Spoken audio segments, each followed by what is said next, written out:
અવસરભાઈ આપણને સરસ ઉખાણા પૂછે છે, જેને આવડે એ જવાબ દેજો, બરાબર? ચાલો અવસરભાઈ પૂછો.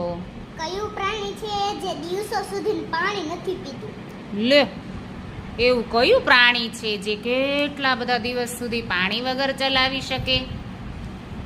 ચાલો નિધિબેન. ઘુવડ નહીં, ખોટી વાત. ચાલો હર્ષિલભાઈ સાંભળો.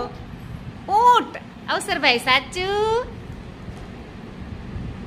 હા, સરસ, તાળી પાડો હર્ષિલભાઈ માટે. Very good. જો ઊંટ છે ને એ રણનું પ્રાણી છે ને રણમાં બહુ પાણી હોય નહીં, એટલે જાજુ બધું પાણી પી લે અને કેટલા બધા દિવસ સુધી એને પાણીની પછી જરૂર પડે નહીં.